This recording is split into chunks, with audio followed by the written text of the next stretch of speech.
Yo mga idol, kamusta? Sports Talk PH nga pala.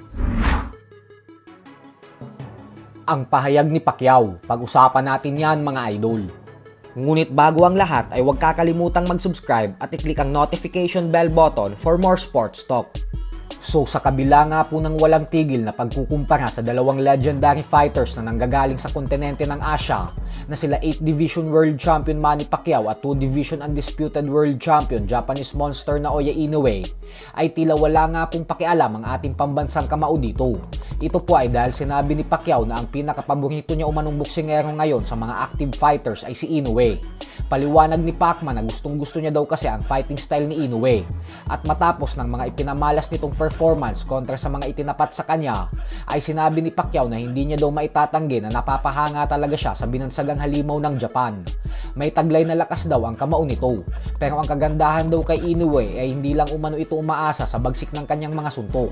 At bagkus ginagamit daw nito ang kanyang utak at talino upang mas lalong maging epektibo ang mga suntok nito. Giit pa ni Pacquiao na naaalala niya pa daw noong dumayo siya sa Japan ay batang-bata pa daw nun si Inoue. Pero lahat daw ng sinasabi at tinuturo niya dito ay talagang pinapakinggan nito ng mabuti. Kaya dun pa lang ay nakita na ni Pacman yung determinasyon ni Inoue na maging isang matagumpay na fighter balang araw.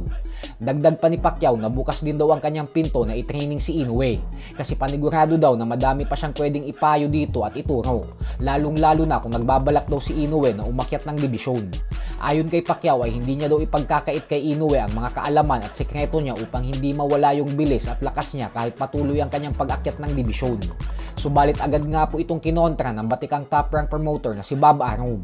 Dahil matapos pong sabihin ni Arum na mas legendary fighter si Inoue kaysa kay Pacquiao, ay sinabi din po nito na wala naman daw maitutulong si Pacquiao kay Inoue kasi di hamak umanong mas magaling na boksingero si Inoue kaysa sa ating pambansang kamao. Sa kabilang banda naman mga idol ay tila isang malaking insulto nga po ang naging banat ng former WBA Junior Welterweight World Champion Rolando Romero sa former Undisputed Lightweight World Champion Devin Haney. Ito po ay matapos bumanat ni Romero na gusto niya daw bigyan ng trabaho si Haney bilang tagaparada ng kanyang mga sasakyan. Total, undercard lang naman daw si Haney sa magiging laban niya kontra kay Ryan Garcia sa darating na buwan ng Mayo. Para po kasi sa mga hindi nakakaalam ay sa bakbakang Garcia versus Romero ay magsisilbing undercard si Haney kung saan lalabanan naman nito ang former Unified World Champion na si Jose Ramirez. Kaya naman medyo masaklap talaga ang naging banat ni Romero kay Haney, lalo pa totoong undercard talaga ito sa kanya. So hanggang dito na lang po muna tayo mga idol. Sports Talk PH, kakaiba ang laban ng mga Pinoy. Lakas at dedikasyon ng armas ng tinuon. Kamaong nagbabaga, ang sayo ay babaon. Mga Pinoy